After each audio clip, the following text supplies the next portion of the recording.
Republicans who were...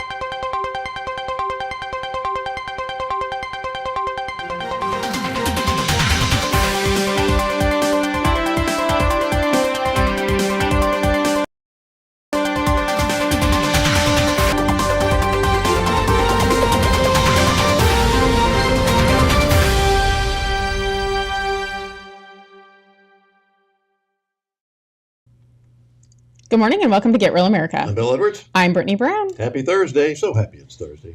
Yes, it's always good when it's Thursday because that means it's the weekend in Savannah and there's always a lot to do. Veterans Day coming up, and we're going to salute our veterans.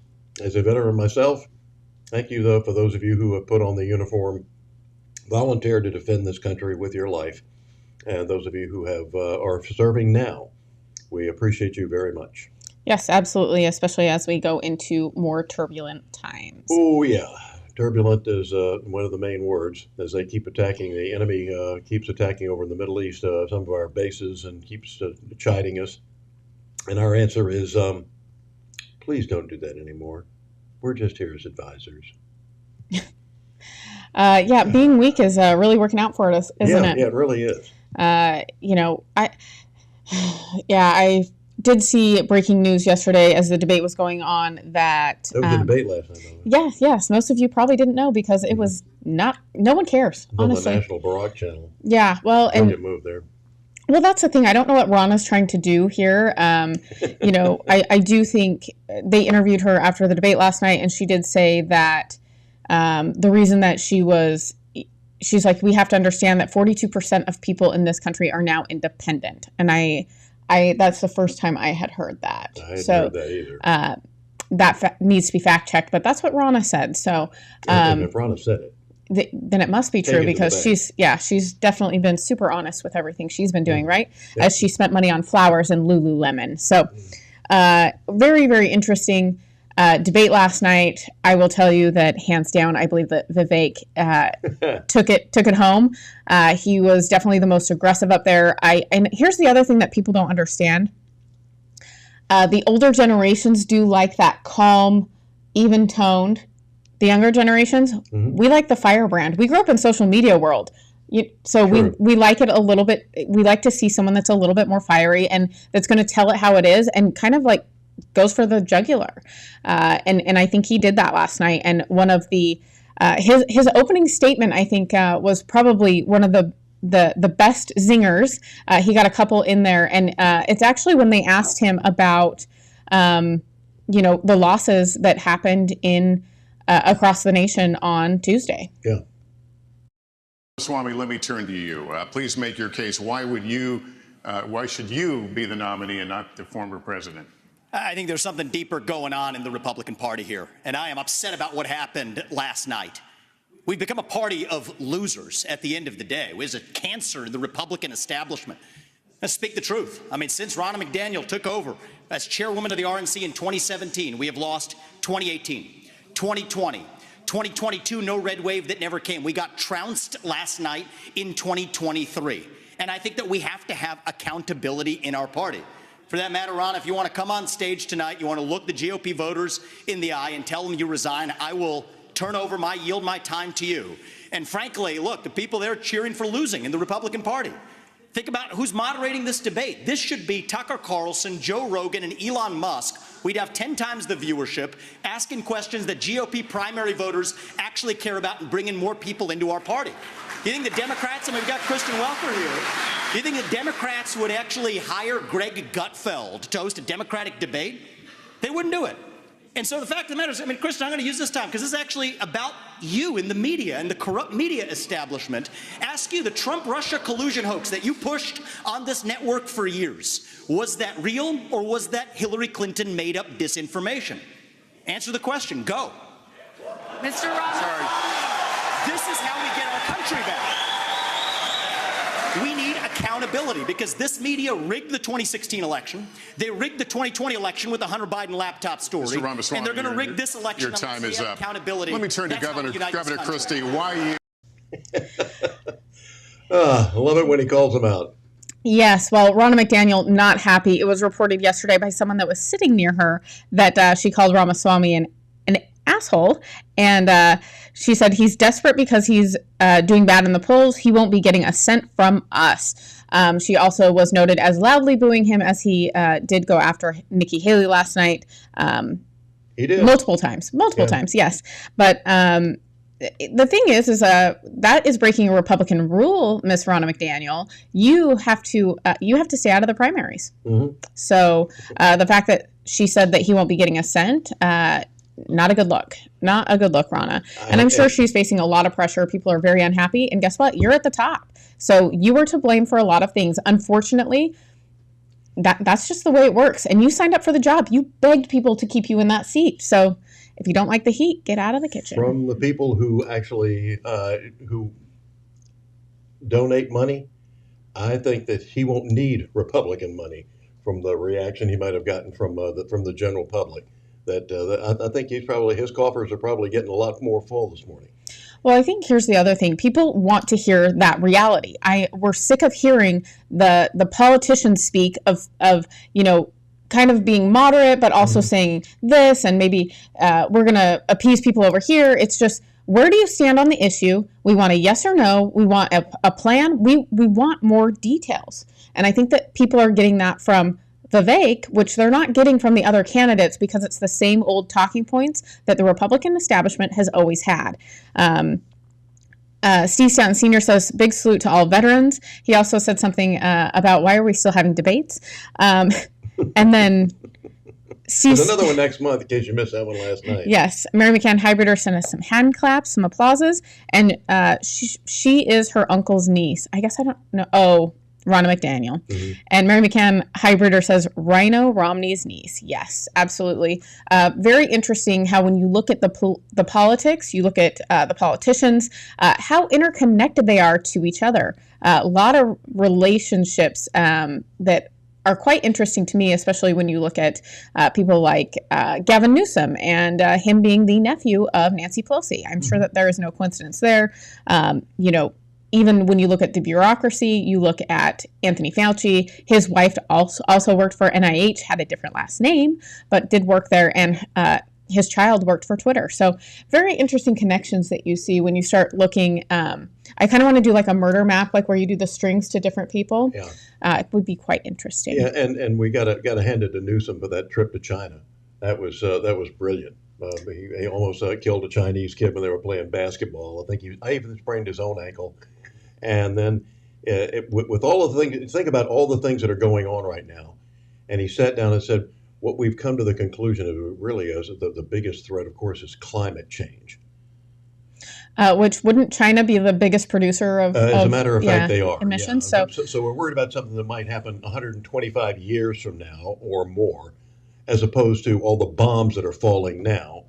Oh, but Greta, she wants us to have those, some environmentally friendly bombs and tanks, because that will really help us be responsible during the wars, right? That's the first thing we're thinking about, isn't it? Yeah, the electric tanks would be even better. Yes. I would think that would really do the job. These people have lost their minds. They really have. They have lost their minds. It's amazing the logic that comes forth from these people. It reminds me of when Bill Clinton was president. That took a lot for you to say, yeah. Yeah, but when he appointed, just the Surgeon General that he had, this big black woman that was what was her name? I'm having another one of those senior moments. But one of my favorite lines was when they were talking about gun violence, which the Democrats have done a great job of controlling, as they always said they would. Mm-hmm. He said, what we need are safer guns and safer bullets. Okay, then. Yeah. How's that worked out? Safer guns and safer bullets. That's what we need. No, well, the gun that didn't does the last job long, it's supposed to do. It's the people who are pulling the trigger that's the problem. I love that sheriff. But you didn't see it on most networks. But the sheriff recently, after one of the mass shootings, took his gun off and he put it on the table. He said, "There it is. Is it firing? Is it shooting anybody?" He said it can lay there for the I've got one of my dad's revolvers that's over 80 years old. The only time it's ever gone off is when he or I pull the trigger. Yeah, and Lizzie Warren says Nerf guns. I guess those will work, yeah. Yeah. They'll stop someone, right? Mm-hmm. I do think that the debates last night were very interesting. I do think that, again, why we're having presidential debates when people are polling at like 1 to 5%, I cannot figure out. But and Trump wasn't there. Trump's not attending, and he's doing just fine in the polls. So no one is watching these debates. I think that there was like 70,000 people watching. Number one, Republicans don't watch NBC.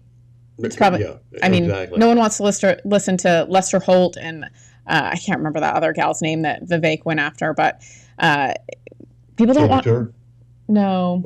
Wasn't Katie Tour? No, it wasn't her. Well, there's a list of them at NBC. Yeah. You could go after. Yes. So this is the network that employs and pays millions to the left Reverend Al Sharpton. Pays millions of dollars to these cretins. Rehires after Brian Williams was discovered to be a liar and making up stuff about what he was doing in a war zone, being in helicopters that were shot at and things of that nature. They rehire him at MSNBC. It's ridiculous. It's amazing. Well, and Steve Stanton Sr. says Don Jr. is engaged to Gavin Newsom's first wife. LOL. Yes, Kimberly Guilfoyle. Guilfoyle. Yes, and she's a huge. She was at the Trump rally last night along with Roseanne Barr, which I'm sorry, Roseanne Barr is hilarious. Yeah, how do you feel about her? She's hysterical. Yes, yeah, so she's and a real.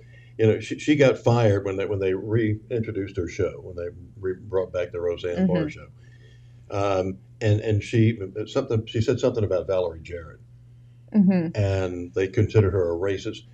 I was with her. She said I didn't even know she was black. I didn't either. In fact, and to let you know, I worked with a young lady at WSAV before they were on your side, and I saw her resume. She was trying to go. She was looking for another job, and I saw her resume, and she said, as a black woman, of so and so and so and so. And I looked at that. She's a black woman. She didn't look anywhere near black. Or maybe she was just identifying as a black woman. You never know. You do not know these days. Mary McCann Hyber said, I watched the opening comments and closing comments of the debate and watched the entire Trump rally. So, Mary McCann, who do you think won the debate last night? I think everyone knows that I think Vivek is probably the best on messaging.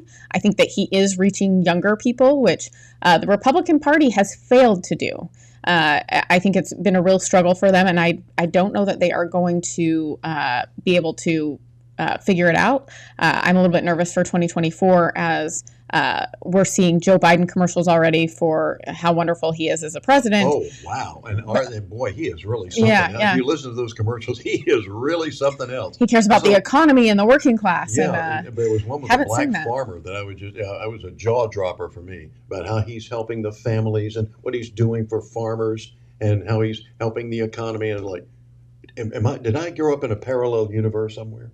Apparently, if you tell a lie long enough, people start to believe it. Except for, I don't know how you can go to the grocery store and believe that he's done anything for the working class people. Okay. Yesterday, I went to the grocery store. Oh, okay. Okay. 2 boxes of cereal, some 10 things of yogurt. Okay. That were, 2 for $3 or something like that, and a magazine. $51. What? Did you scan something? Yeah. Did I scan something 3 times? I mean, good Lord. Well, by the way, apropos nothing, but Jocelyn Elders was the name of the Surgeon General under Bill Clinton, the first of the Surgeon Generals. She was finally forced to resign for mass stupidity. Like when she came out of a pop concert and told how much she enjoyed Eric Clapton. That was one of my favorite moments. Well, that's the other thing. They don't play by those rules anymore. No one's forced to resign unless they're arrested. I think that's the only person that I've seen that has resigned. And Lizzie Warren says, and Kemp helps out Biden by lowering the gas tax. No, people need to feel Bidenomics. Feel the pain. Yeah. Feel the Bidenomics. Yes, but I will tell you, people are loving Georgia right now. Sure are.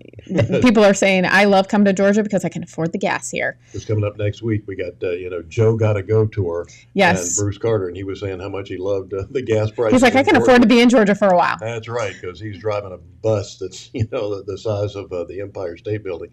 All right, coming up next, speaking of your finances, we got Travis Chance standing by, CFG Wealth Management, to explain to us what's going on in the market and how you can preserve your wealth.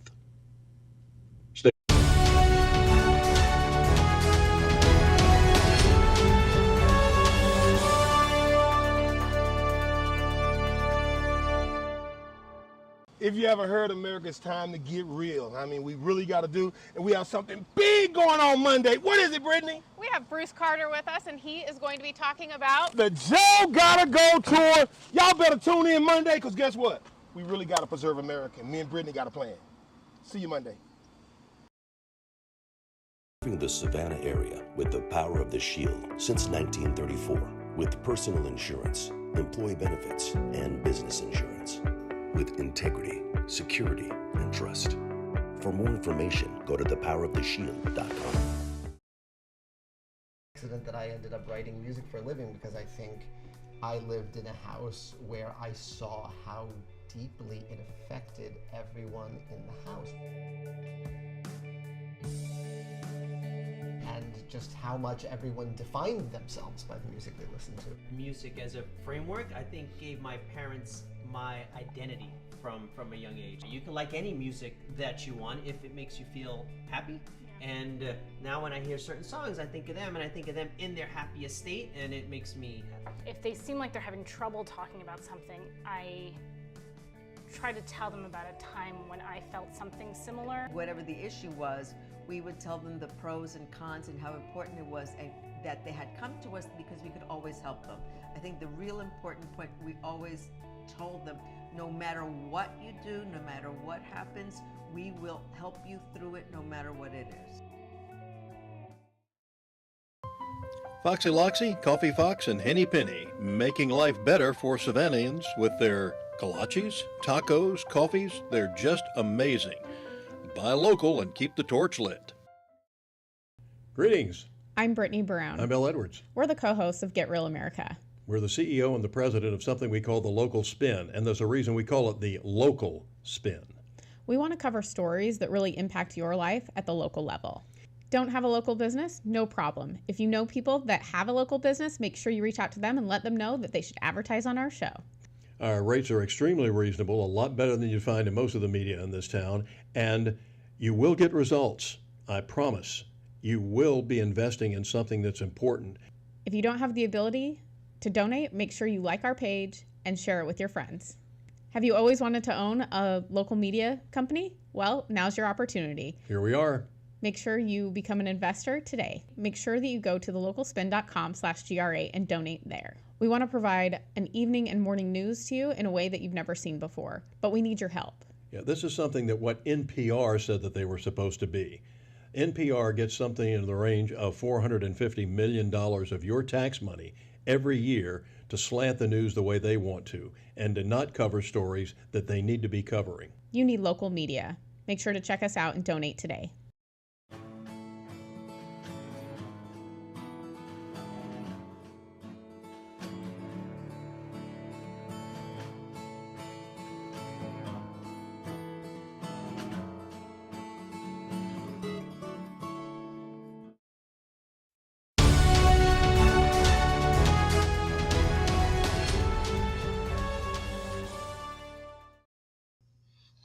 Welcome back to Get Real America. Time to get real with our finances and talk to our good buddy Travis Chance, CFG Wealth Management, to find out what's going on market-wise and what you need to do to secure your investments. Travis, apparently a lot of people have a lot more money than I thought they did because around here, like in Effingham County and Bryan County, they voted for more taxes with T-Splost and S-Splost and Eco-Splost or whatever it was. Well, first of all, good morning. It's always good to see you. Nothing like starting off the day with taxes. Bill, what I'm about to say, we may have a small disagreement on, but I'll be honest with you. I would rather pay a splost tax or have a SPLOST tax or be able to use that to generate tax revenue and get rid of property taxes. Because it's basically it's a use tax, right? Yeah, You your go to the point that, store, yeah. you buy a candy bar, you pay a sales tax. It goes to fund the roads, like you said, T-SPLOST or E-SPLOST or whatever. So I'm not surprised. I know the regional T-SPLOST obviously passed, and some communities wanted it, some communities didn't. I, for one, would rather them lower my property taxes and do all kind of SPLOST all day long, because that way everybody who comes through the area, whether you're traveling, whether you live here, if you're using the roads, you're using the infrastructure, you're paying the freight too. So I think T-SPLOST and the SPLOST, special purpose local option sales tax, is actually I think a pretty fair way to do it. I don't think we'll ever get to a fair tax, income tax wise, but county property taxes, I think it's a good way to offset some of the expenditures. Yeah, it could be. The point is that we always say that the government ought to be a little more frugal with their money, just like you are, just like the rest of us are supposed to be. Oh, absolutely. Yeah. One of the things that I'm sorry, go ahead. I was just going to say, and me being a recovering politician, that was one of the things that I was most proud of, in my tenure as a city councilman, is we went 10 years following 2008 and we never raised taxes. What we did was we would spend hours and hours and hours with a red pen in our budget, and we cut absolutely everything that was wasteful and that we could get rid of to keep us in the black. And it didn't have to be $1 million or $2 million in surplus each year, but you have to put in the work, and you can't just spend the money and just expect it to be there next year. And I think that's what these politicians think is, well, they paid it this year, they're not going to have a problem paying it next year. But we hit hard times. You and I both know that could be an issue real quick. Indeed. Travis, last week, we have this roller coaster ride continues on the stock market. It was a big explosion on the stock market last week. I can't remember what exactly the good financial news was, but all of a sudden the Dow went up like 400 points. Well, actually, Bill, the market's been up on a tear recently, back and actually right after our client event, which it was perfect timing, because I told you the market was going to go up at that event, right? Yes. So no, not to toot our own horn, but what I did say at the event, and I'll repeat here because it bears repeating, the interest rate environment that we're in, when you get the massive Brad Gerstner, he was on CNBC earlier this morning and said the same thing. When you get the massive 25% move in the 10-year in the year to date so far, January to now, that we've seen, that's why markets do not perform well. It's because there is all of a sudden an alternative. You get multiple compression. It is just a nightmare for the equity market. Well, what we saw was from August 1st approximately until about 2 weeks ago, you saw the Fed dumping treasuries on the market and not purchasing new treasuries, and they're part of the market. They're a market maker. And you saw Yellen issue all these additional treasuries to fund the debt and to borrow the money for the government to run. Basically, you saw equities just take a bath. I mean, it was down 8 to 10%, 12% on the NASDAQ in about 3 months. Well, interest rates pulled back from 5% to 4.5%, and we've had about a 6% retracement back up in a very short period of time. And it's almost felt like a rocket taking off. And that's what I'm trying to get across to not just our clients, but your listeners, our listeners on our podcast, is interest rates are going to be just as volatile as stocks going forward. And the success or failure of that particular sector is going to drive a lot of the ups and downs. And if we can get interest rates to fall, which they did, you'll see equities perform. But that's the reason why we tell folks, Bill, you and I know, obviously in our meetings, sometimes in a period where you do see these massive sell-offs, it's a good time to rebalance, because we can take advantage of these dips. And that's what hopefully your listeners did, and I know our clients did. So use that to your advantage. Don't let it be a problem. Let it be an opportunity. Travis, one of the things that the Wall Street Journal is reporting today is that China, they say, has long been a source of stock market optimism. They say now it's a reason for worry that investments in China now are some sort of on shaky ground. Well, Bill, China's been a paper tiger for what, the last 2 decades? Yeah, I mean, exactly. let's face it. They control their own information and sources, and their growth rate, 6 to 10% like clockwork every year. You and I both know you can make a calculator say anything you want it to say. Mhm. But when you do get the analysis from our economists, from our people, that number's probably been a lot less than that. And I think they just got to the point where they can't hide the pain anymore. Mhm. And their people, their citizens are starting to push back against Xi Jinping. And I don't think they're going to be able to maintain that.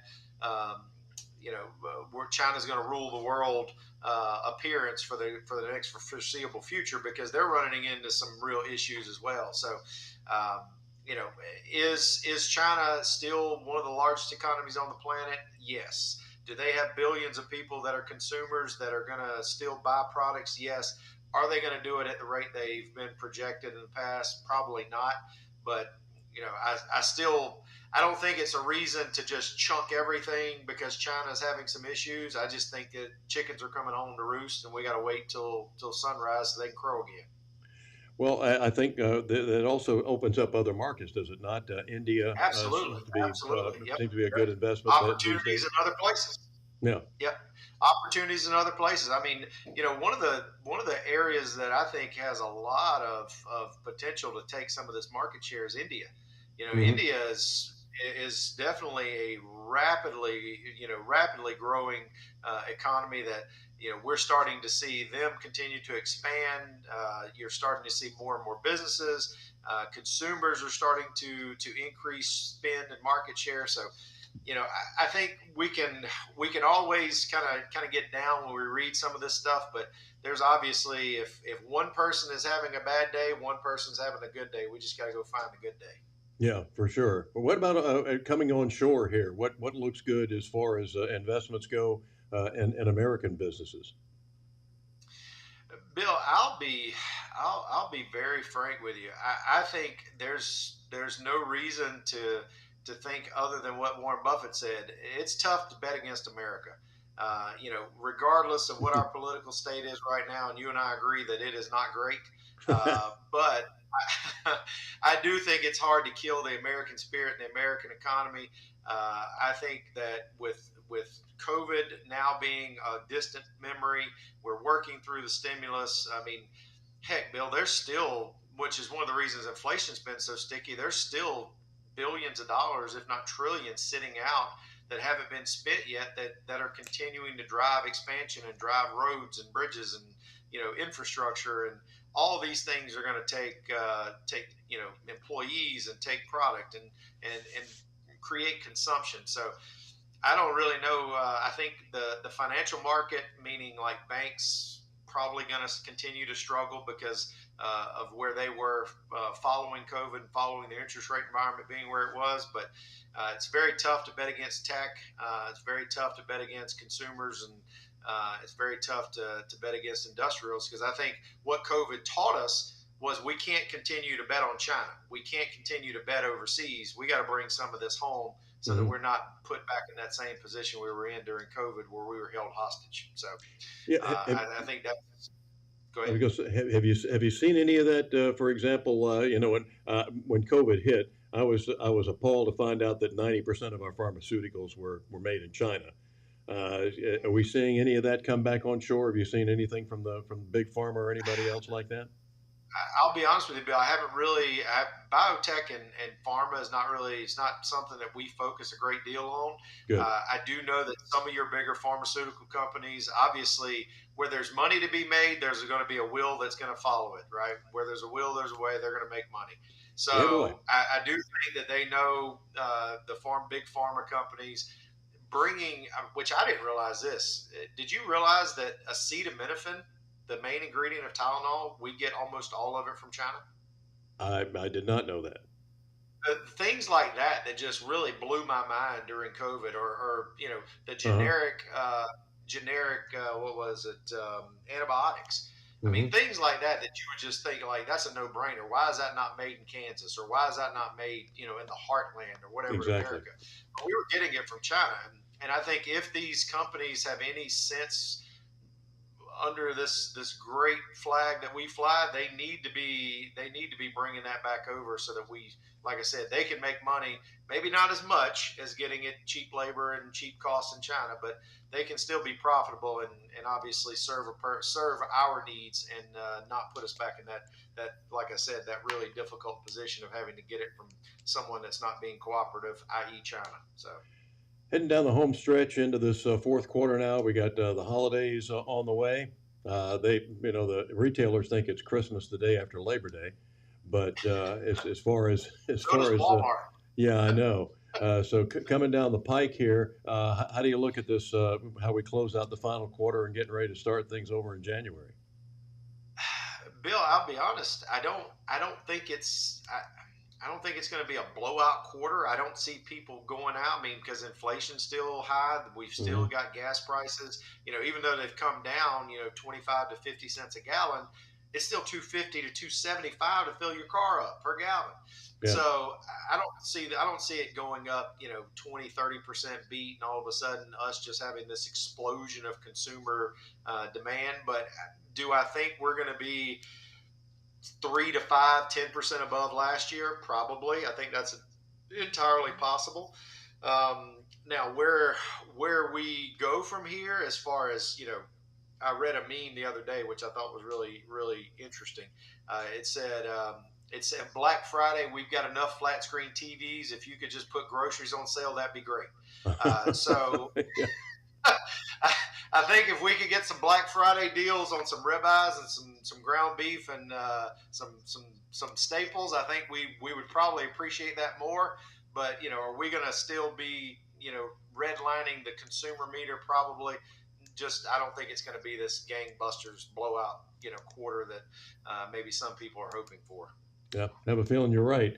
And that's the reason, Travis, that it's important to have a financial advisor like you because you keep your finger on the pulse of this situation while the rest of us have to go to work for a living or something like that. And we can have that peace of mind that somebody who is an expert at this and watches it all the time can help us out. So, how do people get in touch with you to get more information?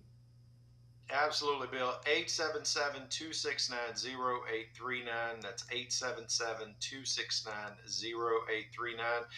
And if you mention that you heard us here on Bill's show, we will give you an Ask Us Anything session, 20 minutes on us. You can set that up via phone call, in person, whatever your convenience, because I think it's important to keep people up to date, Bill, and your listeners definitely, we want to give them something a little extra. So give us a call. We're reserving 3 of these spots per week. When they fill up, we have to push you to the next week. So if you've got questions, give us a shout so we can help you get some answers. 877-269-0839. Thanks, Travis. Take care. We'll talk to you again next week. Thank you, pal. Bill, always a pleasure, my friend. Keep redlining the fun meter, and I'll see you next week. All right. We'll be right back.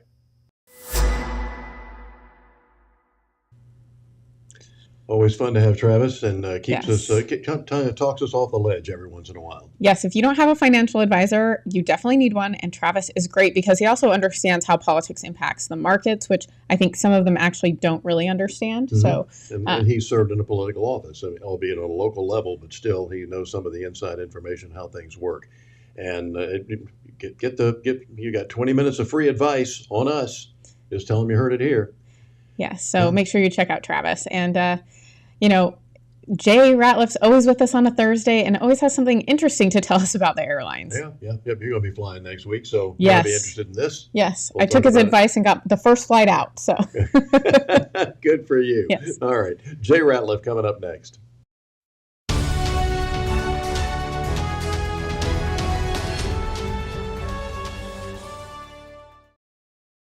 Serving the Savannah area with the power of the Shield since 1934 with personal insurance, employee benefits, and business insurance. With integrity, security, and trust. For more information, go to the Power of the Shield.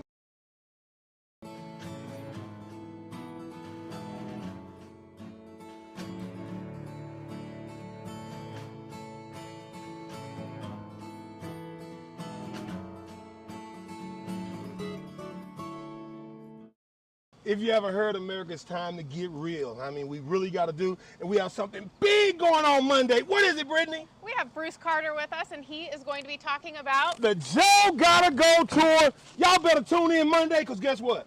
We really got to preserve America. Me and Brittany got a plan. See you Monday. When I grow up, I want to work for a woke company, like super woke. When I grow up, I want to be hired based on what I look like rather than my skills. I want to be judged by my political beliefs. I want to get promoted based on my chromosomes. When I grow up, I want to be offended by my coworkers and walk around the office on eggshells and have my words policed by HR. Words like grandfather, peanut gallery, long time no see, no can do. When I grow up, I want to be obsessed with emotional safety and do workplace sensitivity training all day long. When I grow up, I want to climb the corporate ladder. Just by following the crowd. I want to be a conformist. I want to weaponize my pronouns. What are pronouns? It's time to grow up and get back to work. Introducing the #1 woke-free job board in America, redballoon.work. Foxy Loxy, Coffee Fox, and Henny Penny, making life better for Savannahans with their kolaches, tacos, coffees. They're just amazing. Buy local and keep the torch lit.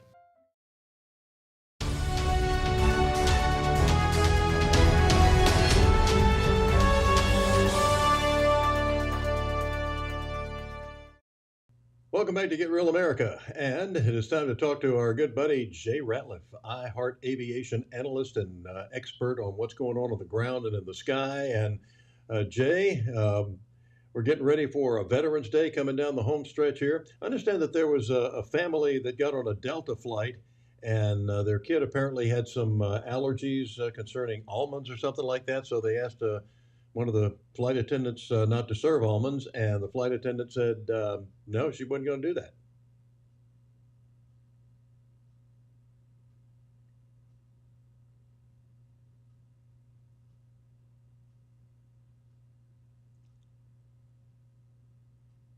Hang on for a second, Jay. We got another issue here.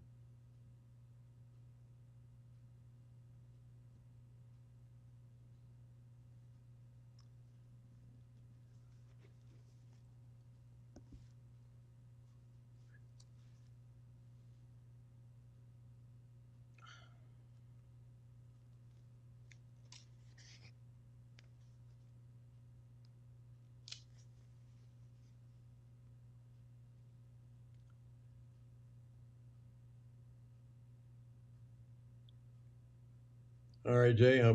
Can you give us a little test again?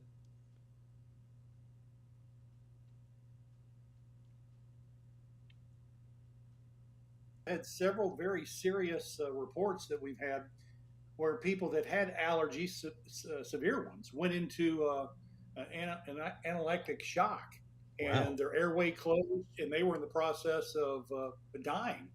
And of course, the airlines do not carry the EpiPens that can be used in a situation like that, because of course, customers come first. I'm sorry, profits come first. So those Yeah. aren't an emergency medical kit. And we've had people that have almost died on flights. So No as a kidding. result, what happens a lot of times is people that have allergies, or if their children have allergies, as they board the flight, they'll tell the lead flight attendant, my child has a severe nut allergy. If possible, could you make an announcement so that if anybody brought nuts on board, they would refrain from eating them during the course of the flight. And then the secondary request to the flight attendant is normally, and this happens on every flight that this is the case, could you please avoid serving any nuts of any kind, almonds and what have you, during the course of the flight? Mm-hmm. I have seen Southwest, American, even Delta at times, and all the other carriers say absolutely. I mean, the safety of our passengers is number one. We will certainly comply with that as much as we can. That's not a guarantee, but it's certainly something they're going to try to do. So when the passengers asked the flight attendant if she would do these things, she said absolutely not. So the family's in New York getting ready to go to San Diego, so they all get off the plane, and they're stranded in New York for a while. And then Delta came out later in the day with an announcement, and I said, okay, here it comes. They're going to do some damage control. They're going to say something that's going to kind of ease this over. Not Delta, not these days. They don't care. They said the flight attendant made the right call, completely up to her, and they stand behind her with regards to whatever onboard decision that she made. Now, here's the problem: the passengers could have went ahead and boarded, hoping for the best. And then they're flying New York to San Diego, and all of a sudden, somebody breaks open some peanuts, and the allergy kicks in, and the airway starts to shut off. Now, perhaps the family travels, I'm sure they do, with an EpiPen that could be administered in that type of a life-saving event. But then they have to defer to another airport, land in Kansas City or something. So for the airline, that's always a concern, because you're supposed to be concerned with the passenger, and you're also concerned about the inconvenience and cost of a diversion. And the bottom line comes down to, what's the airline going to do? And in this case, they said, no, we're not. And, you can get off the flight. And we have two trains of thought here. People that say the airline is heartless. I'm leaning that way. And the second say, look, if you've got a family member that could die on a flight, what in the world are you doing flying? Remove them from that danger completely. So, it goes both ways. Well, that's the truth.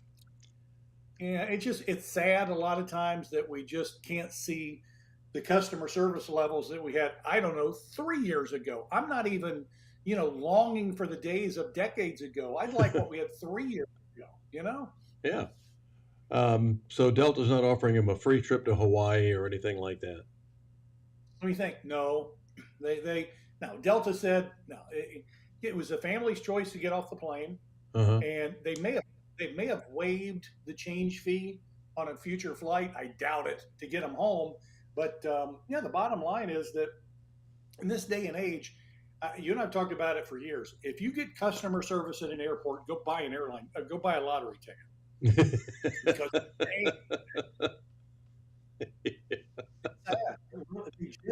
it's one thing if they gave us bad service and they at least acted like they cared. No, they don't. I mean, when you see airlines changing their frequent flyer program, it says, I don't care how many miles you fly. And this is Delta, American, and Frontier. I'm interested in how much money you spend on our credit card that's tied into your frequent flyer amount. They don't care. It's just every single step they take when they make smaller seats, they cram the rows in more, they do everything they can to try to produce as much revenue from those silver revenue tubes as they can. It's clear every single time they don't care about customers. Now, believe me, they're going to look really good standing in front of a microphone in the podium saying passenger service and safety is our number one priority. No, it's not.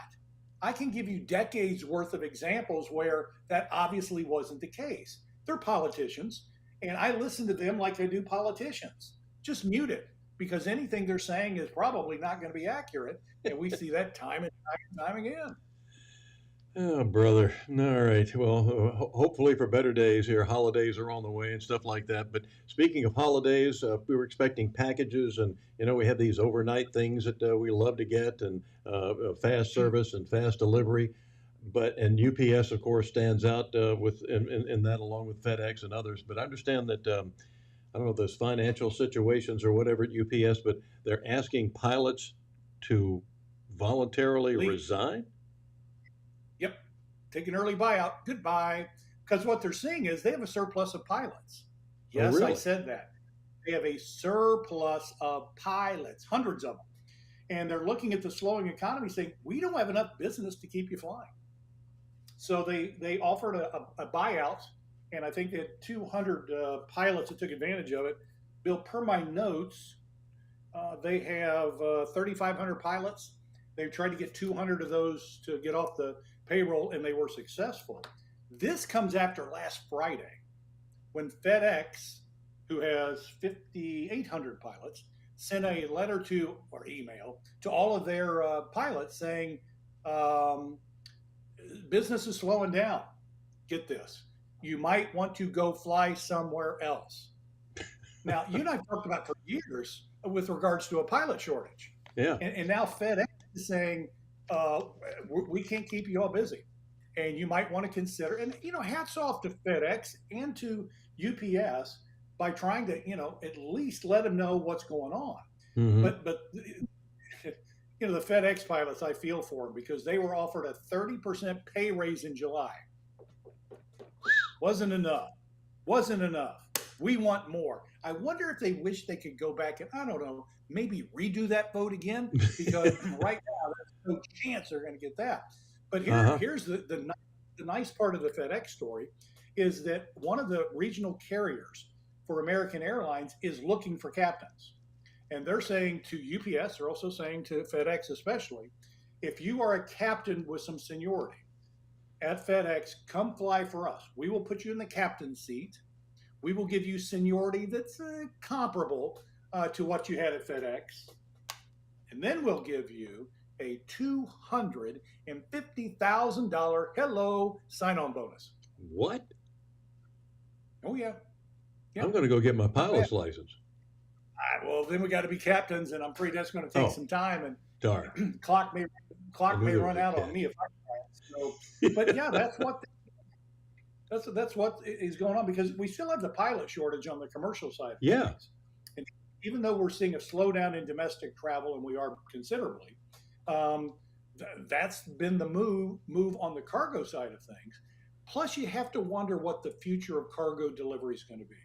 Mm-hmm. Are we going to get to a point where you have an Amazon or an Amazon-like company that starts to implement drone delivery service, where you have to have airplanes to get from point A to point B, when you're moving massive amounts of cargo from one city to the next?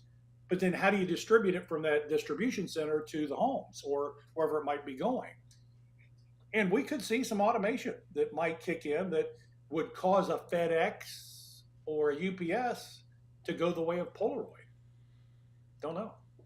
Wow, that's just amazing. I can figure, how do you keep up your deliveries and things like that? But like you said, with the experience that they have, I would think any airline would be welcoming them. Well, you don't have to negotiate with drones on how much money they're going to make. You don't require any benefits other than ongoing maintenance, and you can work those bad boys 24 hours a day if you need to. Right. So the same airlines would love to see airplanes with no pilots. They would also love to see, the situation here where you've got, the opportunity to use technology and get rid of the human element, because it would save a tremendous amount of money in the long run and short run. And you could certainly see the appeal with them going in that direction. I didn't know drones could carry 10 or 15 tons of cargo. The big stuff, they're not going to carry that. But if FedEx flew a bunch of stuff from Memphis to Savannah, and the packages average, I don't know what the average package is, but it's probably less than 5 pounds. You've got drones that could easily dispatch that from one side of Savannah to the other without any problem at all. And it's going to be interesting or annoying. I think probably more. I'm starting to sound even more like an old curmudgeon. But, retiring, sitting out in your backyard, you got this is a constant buzz of drones flying back and forth, back and forth, back and forth. Yeah, you have maybe the new thing is not gated communities, but a drone-free, no flyover community. I don't know. We'll have to wait and see how that goes. All right. Any stupid passenger news or anything like that you got for us this week?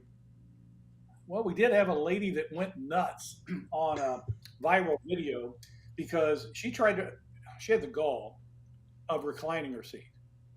And the lady behind her said, she kept pushing back, pounding on the seat the whole flight. So they're getting off, and the woman turns around to the lady behind her, and they get into a back and forth. And this lady in the front seat turns around and says, "It is my right." That's such a popular phrase these days, to recline.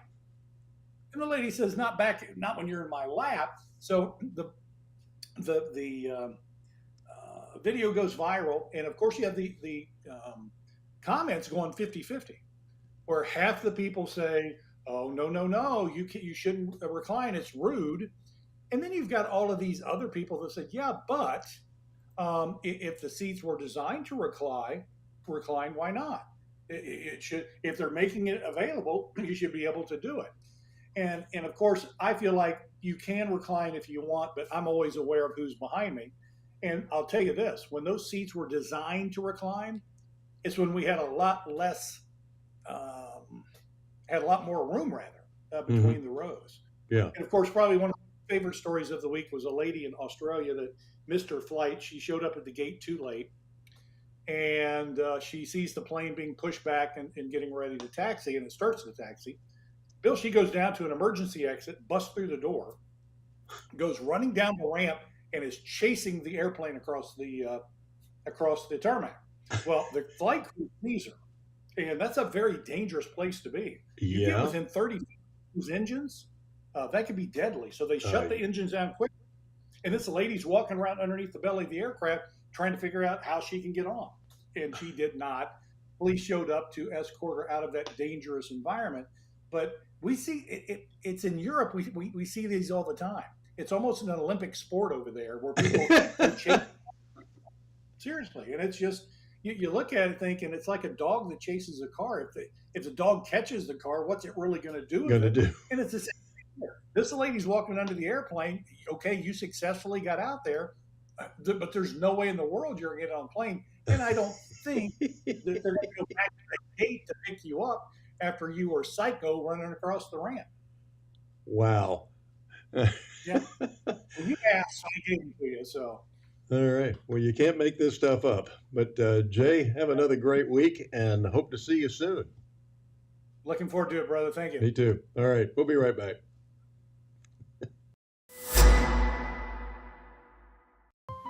Foxy Loxy, Coffee Fox, and Henny Penny, making life better. Have you ever boarded a plane and thought to yourself, I hope the pilot is a transgender refugee? Have you ever gone to the emergency room and said, I hope my medical team is incredibly diverse? Have you ever moved to a new city and said, I hope the police department hit its equity goals for the year? If your answer to these questions was no, if you just wanted the most qualified candidates for the job, then you are normal. But we have a lot of very not normal people running America these days. Left-wing politicians believe skin color or gender identity should determine who gets the job. Democrats used to care about the middle class. Now they just care about your race and your gender. And as long as Democrats stay in power, it will just keep getting worse. Stop the bigotry. Stop the insanity. Paid for by Citizens for Sanity. If you ever heard America, it's time to get real. I mean, we really got to do, and we have something big going on Monday. What is it, Brittany? We have Bruce Carter with us, and he is going to be talking about the Joe Gotta Go tour. Y'all better tune in Monday, because guess what? We really got to preserve America. Me and Brittany got a plan. See you Monday. When you're looking to buy a business or sell a business, the experts at Best Business Brokers have you covered. Whether you're ready to cash in on your years of hard work or you're taking that first step in buying a business of your own, they're here to guide you through the process and make sure you get the best outcome possible. By having Best Business Brokers assist you when you buy a business or sell a business, they handle the legwork of the intricate process. This ensures a smooth transition of ownership, allowing you to get to work immediately or receive payment for your business as soon as possible. With base operations in Savannah and Charleston, they service all of Georgia and South Carolina. If you're considering starting a business here, the mild winters and 5-tiered economic areas make these the perfect places to do so. If you're ready to buy a business or sell a business, then you're ready to contact Best Business Brokers. Visit their website at b3brokers.com or call at 912-349-0940.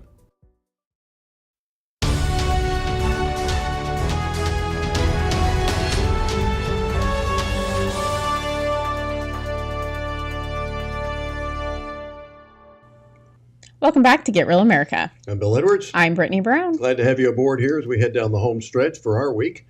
Yes, absolutely. And Mary McCann Hybrider is with us this morning. She says Trump actually casually mentioned Vivek in his comments last night. Vivek is probably the only one that's on Trump's good side at this point in time, I think. Sure. And probably Tim Scott. I don't think Tim Scott has gone after Trump as much, but Steve Stanton Sr. says not to mention the trust factor of making the drugs here.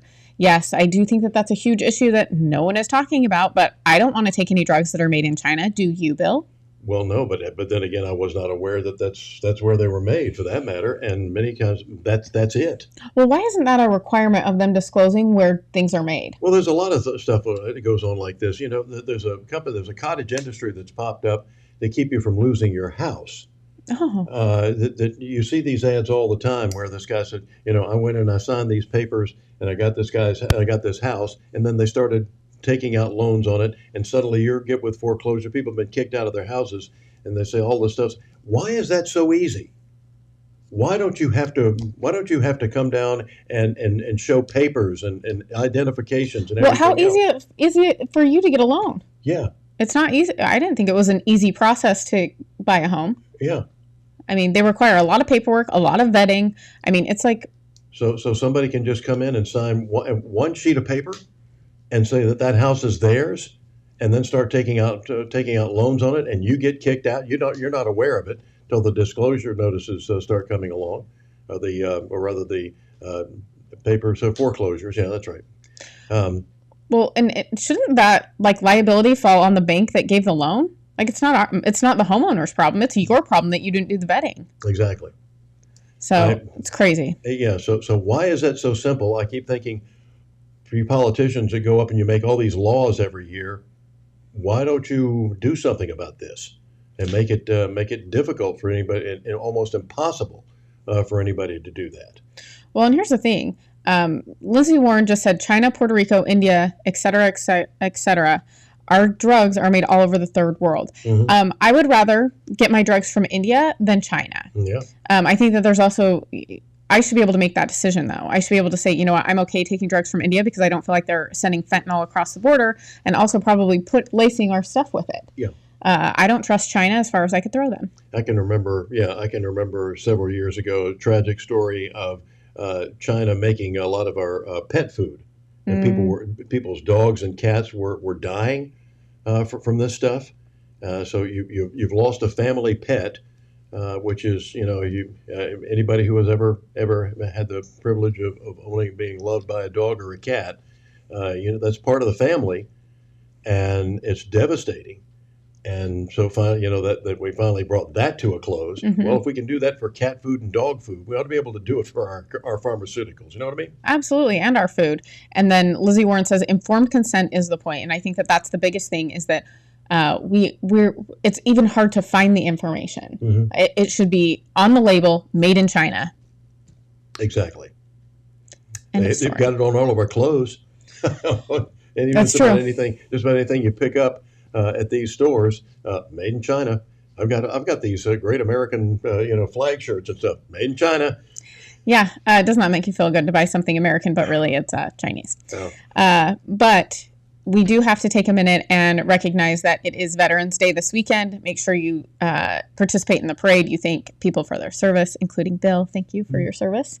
And my dad was also in the Army, so I thank my dad, Daryl Brown, for his service as well today, as well as my grandparents. Mm-hmm. My dad and my stepfather both served honorably in the Coast Guard.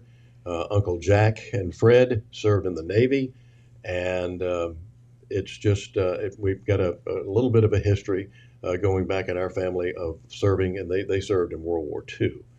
And it was just, Dad left a great job as the manager of the Lucas Theater here to go into the Coast Guard, and came out as a lieutenant commander. And he told me later, he was when he got out, you kind of say, okay, all right, I did my duty. So he was offered a rank of full commander in the Coast Guard Reserve at the time. And he turned it down.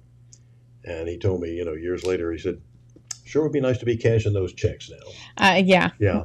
Well, shouldn't have done that. Yeah. Well, and I think most military is generational. I think we're the first generation in my family that did not join the military in probably, I couldn't even tell you how long. It's a long line of people that were in the military, but, military's changed a lot since when you guys you think of all the military that we have here, just the Coast Guard guarding our port. At Kings Bay, we have the nuclear submarines. And by the way, in case you don't know, the Coast Guard is down there too, because the Coast Guard is the one that escorts the subs out of the harbor. And we have the Hunter Army Airfield, which has everybody. They've got the Army there. They've got a naval unit there. There's a Marine unit there. There's the Coast Guard Air Station is there. So I mean, they celebrate diversity. 165th Airlift Wing here of the Georgia Air National Guard, and to good friends that I've known there over the years, especially my fellow Kiwanian, the retired Brigadier General Steve Westgate, who has served us so honorably and flying those C-130s all over the world during his tenure of over 40 years in the military, and then was commander overall of the Guard when he was stationed up in Atlanta for a few years, and all the great people here who serve us and we've got, of course, Hunter Army Airfield, but also the home of the 1st Ranger Battalion. And I'm going to tell you about a great book coming up on a Monday that was written by Bob Drury and Tom Clavin. They've written a book called about the Last Hill, and we keep hearing these great stories that are coming out of World War II that were never, we're still finding out stuff, about World War II because stuff gets declassified after a certain amount of time. And these guys write these books, and when you read their books, it's like watching a movie almost. They're just great stuff. So, and we also have the 3rd Infantry Division at Fort Stewart. We have Charleston Air Force Base just to the north of us, as well as right across the river where they make Marines at Parris Island, and the Beaufort Marine Corps Air Station. So we pretty much celebrate diversity militarily around here. And thank you to everybody that's involved in that, including the civilian force and the families. Because when dad's deployed or mom's deployed, so is the family. And they feel much more comfortable. I remember most of the commanding generals at Fort Stewart that I had the privilege of knowing and associating with over the last 40 years, saying, when we are deployed and go into a theater of war, it is so much more comforting. We can do our jobs a lot better knowing that our families are taken care of here. And just about every military person who's been assigned here over the years has said there is no place like the coastal empire of Georgia and the low country of South Carolina that is as supportive. They've been to communities that were supportive. They said nothing like the coastal empire. That's why a lot of them come here to retire, because they love the place so much. And in fact, one of the Coast Guard commanders at the Marine Corps at the air station, Coast Guard Air Station here, said when he got the assignment to be the commander here, he said, when I was told I was coming to Savannah, I said, a lot of his base said, "Who do you know at the Pentagon? How did you get that assignment?"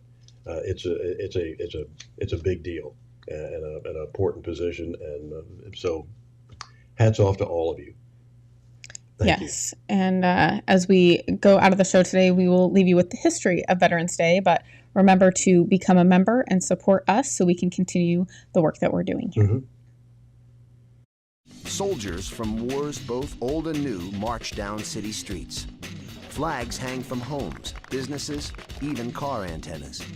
Ceremonies remember those who dutifully served their nation. It's Veterans Day, or Remembrance Day, as it's known in much of the world, a time to honor members of the armed forces. And it all began in a railroad car with a document to end the war to end all wars. World War I, also known as the Great War, shocked the global community with its unprecedented toll in human life. Untold millions were killed. Germany was running low on manpower and supplies, so they agreed to sign an armistice, or truce, in the French commander Ferdinand Foch's private rail car. On the 11th hour, on the 11th day of the 11th month of 1918, all was quiet on the Western Front. The fighting had ended. Exactly 1 year later, President Woodrow Wilson decreed that Americans should observe a moment of silence at 11 a.m.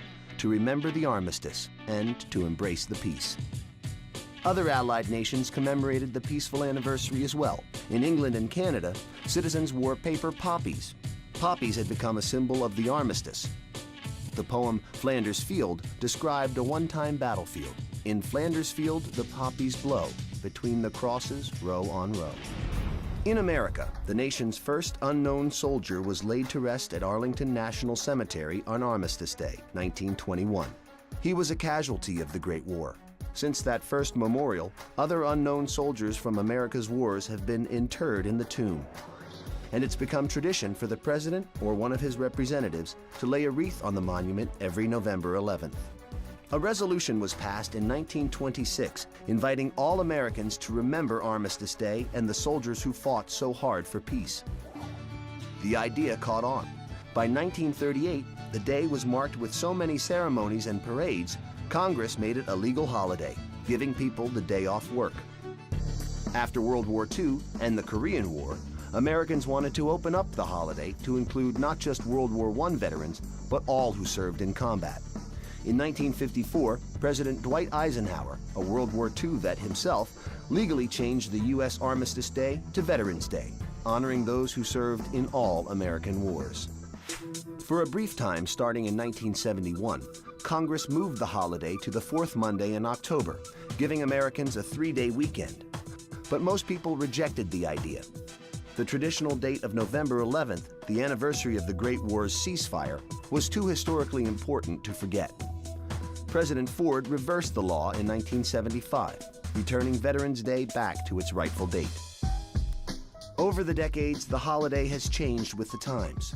Originally, it was a call for world peace. Then in the U.S., it became a day to remember war veterans.